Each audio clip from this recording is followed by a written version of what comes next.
All right, y'all. So I just got to Jamaica. Well, I got to Jamaica a couple hours ago, but I'm kind of tired. But I wanted to do this video because I got a lot on my mind and we need to get into it. So, Miss Gypsy Rose Blanchard posted a video 3 days ago stating that she went and got some boxes to start packing up her stuff because she gets off parole soon and she could go live with Ken.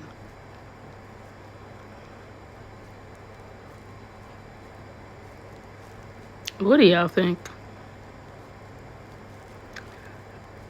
I don't know, y'all. Some ain't right, and I don't know.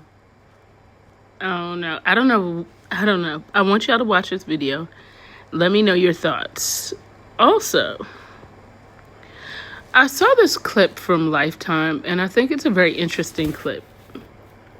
She proceeds to act like the victim and say she doesn't want her daughter to think poorly of her, and well, again, she's a victim, allegedly. And you know what I wonder to myself? Is she ever going to get tired of that? Like, is she ever going to get tired of constantly painting herself as a forever victim? Like, is she? Does it make her feel good? Because I've never wanted to just be a victim. I've always wanted to be a survivor of something. And so to kind of see her like that, it's, I don't know, it's kind of mind-blowing to me.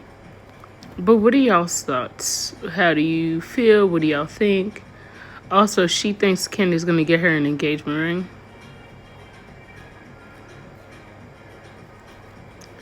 Y'all do your own math.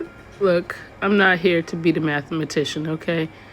1 + 1 is not 8. And I think that's all we need to know. But I also have a spin the block. And this spin the block is... It's just so crazy to know that this was a year ago and to see the things that are so different. Now, I also wanted to mention something, and I think I'm going to put this video in my comment section. Not my comments, my description. This time last year is when I did that video with my friend Nicole right before I was going on my trip to Mexico for my birthday last year. I had just found out about the chromosome disorder this time last year. And a lot of my content was then starting to focus on that and hone in on it because now I really knew that the Munchausen by proxy was a scam. I wasn't unsure at that point. And it's just really interesting to see my content and know that that's where I was at this time last year, if that makes sense. But y'all watch this. Let me know. I also attached a Diddy video. Ooh, I need to attach the other one I did last night. So I'll add those two at the end. And those are some juicy, juicy, juicy, juicy berries, baby. But drop your comments down below. Thank you guys for all the birthday comments. I read through them while I was on the plane, but I couldn't really comment back because the Wi-Fi was sketchy. And I've just been... I'm really, really tired. So, it's been a long, long day. I didn't sleep last night, and my flight was at 6 o'clock this morning. Y'all, it was a mess, but I am going to take a nap. I'm probably asleep for the rest of the night. But thank you guys for watching, and let me know what you guys think of these videos, because it's crazy. Okay, so I have exactly 5 weeks left on parole, and so I went to the store and I got some stuff to start packing my room at my parents' house. Obviously, I'm not going to pack everything because I still have 5 weeks left, But I'm gonna pack up some of the stuff that like I don't use on a regular basis, like my winter clothes, things like that. Some of them were as stuffed animals. A lot of the stuff that like it was shown in the show that like I have 2 nurseries. So I have the one at my parents' house and then I have the one at Ken's house. So I boxed a lot of like the stuff, like stuffed animals, toys, clothes that she hasn't grown into yet, diapers that are like size 3 and 4. So I'm just kind of boxing up the stuff that I'm not going to use right now. I have a lot of clothes, like a lot of clothes. So that is my project for right now, and I'm probably just going to put a lot of this stuff in the corner right now until it comes time to move. But yeah, this is quite a project. But it'll at least make the transition more easier. That way I can just get my dad to get his truck and move some stuff that way. So that's my task for right now.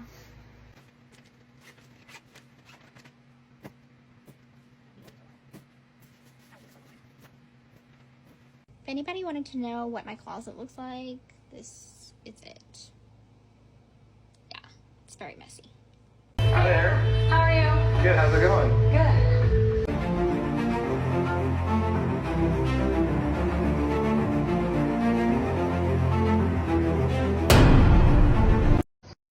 Really?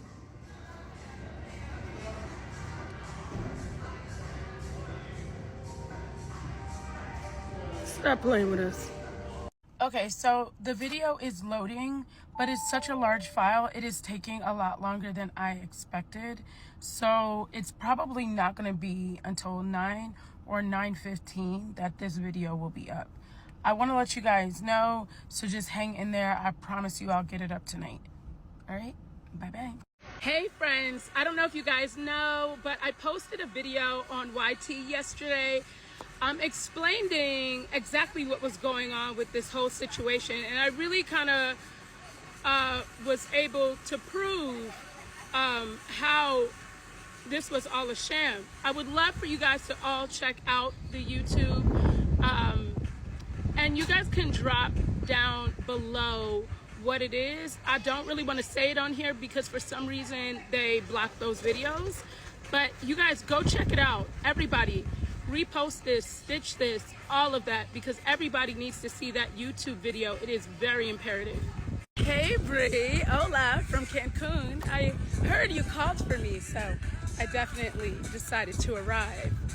I heard that you tried to discredit my video, but what I think is ironic about it is, actually, let's check it out. Aside from like the grandma stuff, this actually shows a lot of the things that I discussed in that video, which means you know, and you're trying to discredit it, which I think is ironic because it really makes you look, you know, not in the best light. You can kind of take that how you want to take it, but I think that's very interesting. So I think I don't know, maybe the Rent-A-Center people put that in, you know, correct me. Yeah, the tea is hot, but I'm at the airport, so I don't have the mug. But I want y'all to check this out. Sides, oh, lies. I can see it in the eyes. I am someone they despise, man, they always switching sides. Dear Diary, Nina exposed me. She showed that my mom never had Munchausen by proxy. In fact, I've had a disorder this whole time. I never wanted anybody to know because I didn't want them to know I unalived my mom for sausage. Bree accidentally showed her search history, and that's a mess. It shows corn and grandma corn. Now I posted my medical records and said that I really needed to heal. And now the whole internet is roasting me. This has been a bad week, and Ken and I are on the bricks. Can't bring me down. I'm on a high right now. I'm living my best life, and y'all can't take that from me. I used to come through in the DR mini skirt. No bra, no panties, no time to flirt. And I'm busy New Orleans just had a jailbreak that would make Al Capone proud. Grab a snack, grab some tea, and grab some holy water, because baby, we gonna need all three. Let's get into it. So these 10 grown men escaped from New Orleans Parish Jail. And baby, this wasn't no quick slip. They made a hole, dug it out behind the toilet like it was a Looney Tunes episode. And then they had the audacity to write on the wall, too easy. Not them turning a felony into a Yelp review. Jailbreak brought to you by the petty and the bold. They snuck through a maintenance tunnel, dipped out, went through a loading dock, climbed a wall, crossed the freeway like this was Grand Theft Auto Bayou Edition. And the kicker? It happened at 1 a.m., but wasn't discovered until 8:30 in the morning. That's over 7 hours, y'all. Where were they at? They're out here playing hide and go seek with convicted felons? Like, what were y'all doing? Watching TikToks on the shift? They got 2 of them back. One was hiding under a car in a hotel parking lot like it was starring Fast and the Delusional. The other one was hiding behind civilians. But the other 8 are still out here, probably at the Waffle House and watching the news like the rest of us. And now they're saying it might have been help from the inside. 3 staffers are already on administrative leave, aka suspended, with a side of you got us looking really dumb. And this ain't just fun and games. Some of these men are charged with murder. The police had to relocate some of the victims in their cases just because it's just that real. If you see any of these men, don't play hero, call the police, and mind your business. Stay tuned, stay seated, and stay ready, because the tea pouring never stops. Y'all, Diddy's trial is now becoming wildly unhinged. The defense just threw in a bipolar disorder while Cassie was being grilled about her trauma therapy. Let's get into this mess because, baby, it is giving desperation. During cross-examination, Diddy's attorney, Anna, asked Cassie if she believed Diddy's erratic behavior back in 2018 could have been tied to a bipolar disorder. Now, Cassie told her, I guess so, because she had described him as being nice and then strangely out of his mind or not in his right mind. Now, this is the first time that the defense has floated around any idea of mental health claims in court. But let's be clear, he has never been diagnosed publicly. And even in his interviews, he's denied it. He's just said, I have drastic mood swings. So take that for what it's worth. But baby, they said by hook or by crook, we gonna get you off, baby. I wish Cassie didn't say, I guess so, but she's being honest. Now, the defense tried to flip the narrative by asking Cassie about when she stayed at a facility in Arizona called the Willow House. Now, this happened back early 2023. Cassie testified that she was there for 45 days getting help for PTSD and trauma. Y'all, then they tried to come at her and say, well, you were there for X therapy. And then she clarified and said, no, I was not there for therapy for addiction, but I was there to process memories. Now, her testimony did paint a picture of somebody that was really trying to do the work to get better, and she didn't hide it. She said the therapist helped her recall her memories and recollect what happened, and everything that took place come to the surface so she could get healing. Now, let's get this one thing straight. This trial is not about rape or assault. Those are state-level charges, okay? And the statute of limitations have ran out on them in, I think, any state. That's why the federal government is out here with these other charges, like Section 1591 of Title 18 of the U.S. Code, which is the trafficking by force, fraud, and coercion. Now, RICO charges another charge in addition to that, right? And that's what I believe they're trying to say, the abuse. It was a whole criminal operation. It wasn't just her. It was everyone, and he was profiting off of it. But here's the problem. The prosecution hasn't sealed the narrative. They're letting too much out there to be left up to interpretation. Okay. And she did say he threatened me, but it's all emotional at this point. It's not airtight context. Even though the extortion angle is where he allegedly threatened to, leak the explicit videos, not as part of those charges. So to me, that's a missed opportunity. But this is why the prosecution needs to tighten up. Now, if they don't spell it out clearly, it's going to get framed into a narrative that benefits Diddy. This isn't about emotions. This is about law, control, and a criminal enterprise. The one thing I do want to say is I do think that the RICO, they do have him. because of the arson, and I know they're going to be able to tie something else to get that RICO. But we've got to see. We really got to see. And I'm wondering if any of the minors that have came out will actually end up having anything to do with this. I don't know, but we'll have to see. But the arson, I think because of Kid Cudi, his car going up in flames, I think that gives a strong case. And I know that other people are able to corroborate that story. But y'all, stay tuned, stay seated, and stay ready because the tea pouring never, ever stops. The Diddy trial hit a whole new level of unholy yesterday in that courtroom. Dawn Richard in the court. Cassie speaking her truth. The hotel paying up like they saw a bill for their silence. And baby, the tea is boiling over. Let's get into it.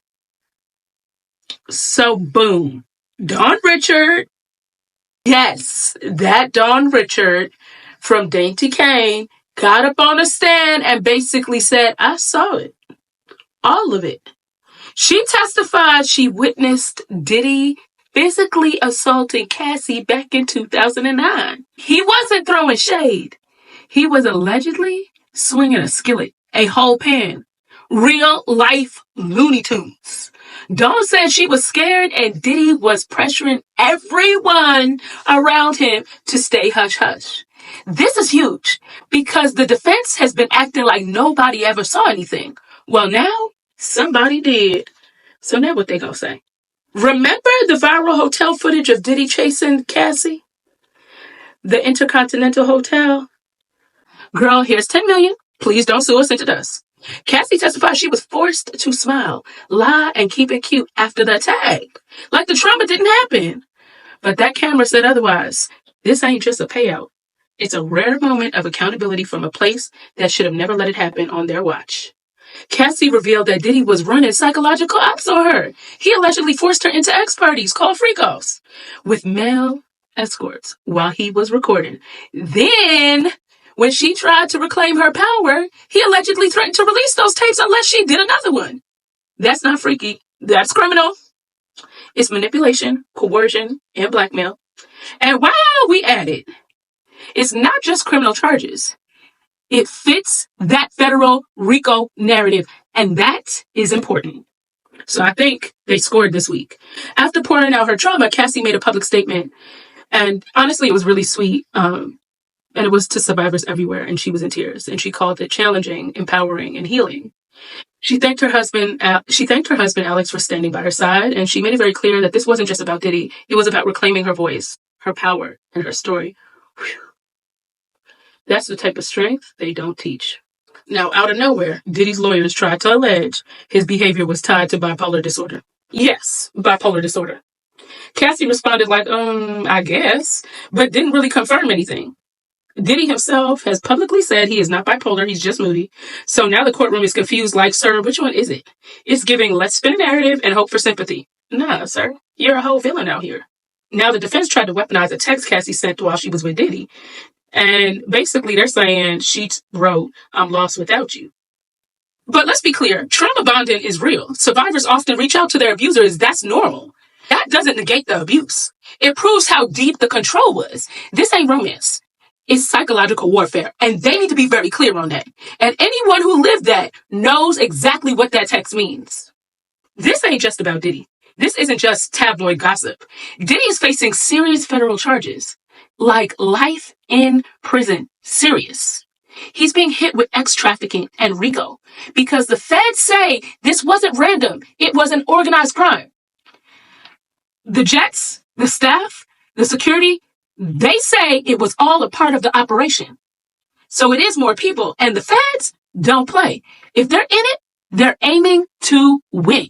So y'all need to really understand that. They don't play. The feds ain't playing. Cassie told the truth, and Dawn backed it up. The hotel folded like a beach chair. The receipts are in. And now, the justice system has the mic. But this isn't cancel culture. It's consequence culture and accountability. And baby, it's way past due. So stay tuned, stay seated, and stay ready because the tea never stops pouring. Bye-bye for now.